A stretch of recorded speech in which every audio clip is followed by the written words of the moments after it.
back for part two.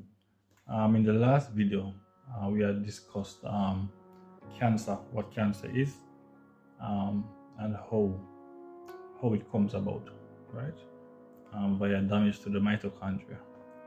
So naturally, now we'll continue on in this part to find out how do you prevent mitochondrial damage, as this is what will prevent you from getting cancer, right? So what we look at simply is what is it that damages the mitochondria. We'll go back over that again. Environmental factors such as pollutants, pesticides, asbestos, and so forth. Lack of sleep, overexposure to cortisol, which is a stress hormone, diabetes, or too much sugar intake. All of these things, you reduce those, cut those down, right? If you want to reduce possibility of mitochondrial damage, stay away from radiation or things that emit radiation. That's basically it. Protect the mitochondria, protect yourself from cancer. But say you already have cancer, how do you what do you do to save yourself? Basically, how do you treat it? How do you possibly, I have to say this very, very, very, very carefully, how do you cure it? Right? So it's very simple. Right? Cancer, it feeds on, as I said before, two main things. It feeds on glucose and it feeds on glutamine. Right? Those two things. So obviously, to destroy cancer, you have to take away the fuel source. With no fuel, it can't grow, it can't replicate, it can't cause damage. Right? The first part, to remove glucose is kind of easy. It's very straightforward. You remove or lower your carbohydrate intake to the very, very, very lowest possible limit. Right?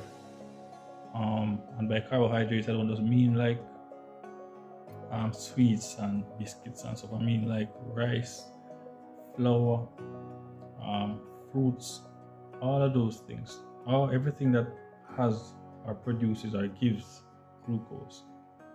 You have to cut it, eliminate it from your diet completely. Cut it all the way out. It's going to be difficult, trust me. The first week, I've tried that diet, and trust me, the first week is hell, because your body is so used to the glucose. The cravings are immense. You go in a shop and you see a soda, and you don't normally drink soda, but you just want to taste it. You just want to have this. Like that, yeah. So you have to be steadfast, right? So you remove all carbs from your diet, every single sugar. So our bodies, especially now in this era, have been designed to function on sugar, right? Albeit function poorly.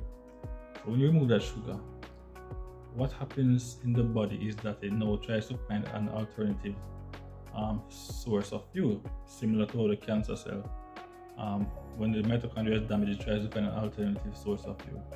What the body does is it starts to burn fat, right? Burn fat as a source of fuel because there's no glucose present.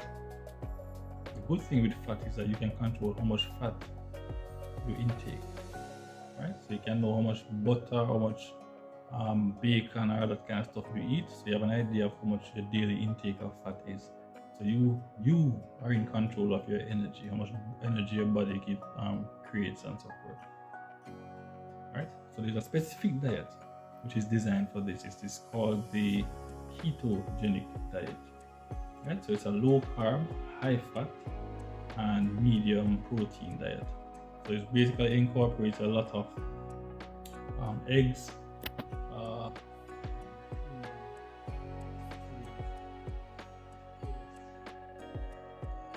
vegetables, and that's basically it. Yeah, no fruits and no carbohydrates whatsoever. Just vegetables, fats like lard, butter, coconut oil, and meats, basically fish, poultry, beef, that kind of stuff. Right? And you focus your diet around that, and drink lots of water. Take your multivitamin, and do this for around 30 days. and you will see an immense change in your body. So when you do that now in your body, the cancer cell no longer has anything to use as fuel, right? Well, that's not true. There is still glutamine that is present. Now, glutamine is a bit tricky, right? Even though you're on the diet, the ketogenic diet, almost every food that we eat will contain some level of glutamine in it. So you can't completely remove it from the diet, but what you can do is take something that get rid of it in your body. And that something is green tea. Very efficient at removing glutamine. Right? So you incorporate the ketogenic diet and add green tea to it, and you're well on your way to defeating cancer.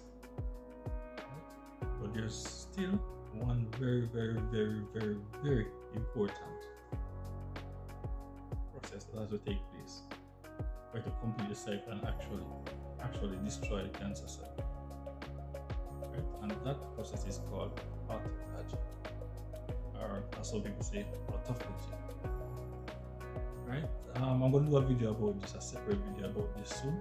But just to give you a rundown of what autophagy is, it's basically where you fast for a period of say 16 to 24 hours. That is how long it takes for the body to switch into autophagy cycle. It takes 16 hours of fasting. So nothing, eat nothing, drink only water, and after 16 hours or so, the body will start to jump into that emergency activation mode, where it starts to devour the dead cells. So use up those dead, inflamed, useless cells, cancer cells, destroys them, and use the proteins that make them up to build new cells. So it's basically a way of surviving starvation that our bodies are developed. So when you go like a whole day without food or 2 days without food, the body starts to say, oh damn, something going on here. Right? So let me just try to preserve the protein that I have by eating up the cells that I don't need. Let me devour those cells that I don't need and use them to build more protein and reserve the one that I already have. Right? So this is a body's cleaning cycle.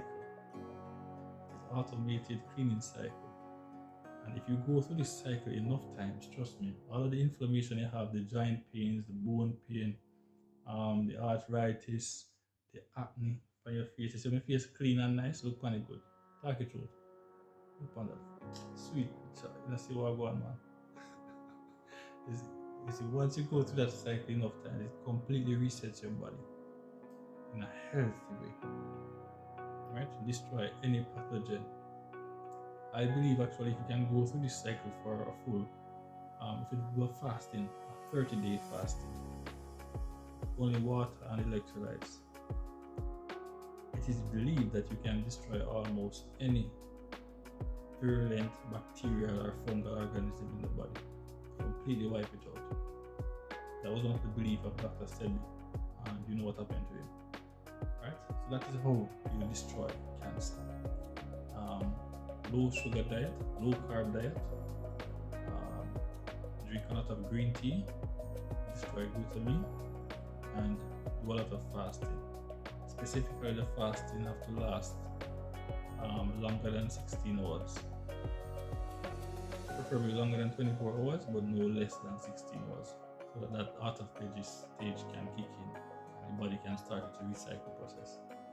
And that is how you beat cancer. And no damn chemotherapy or radiation or none of that shit. Simple as that. Diet, fasting. That is all it is.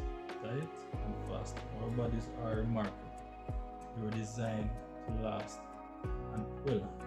I wouldn't say they were designed to last all the time, but they were designed to be resilient. Right? To fight off all kind of invaders. So sometimes you have to put trust in your body to do what is right. Like all these medications and chemicals and stuff. Even the same chemotherapy and radiation are used, they destroy the healthy cells as well. None of them destroy only the cancer cells. This is something that I'm talking about, such as a diet, ketogenic diet, as well as autophagy. which has been proven to work. Again, I'll put the name of the doctors at the end of this video so you can go research their work and see for yourself what exactly they're dealing with here. Alright guys, so that's it for this one. I say it was a little quick video just to get you guys up to speed.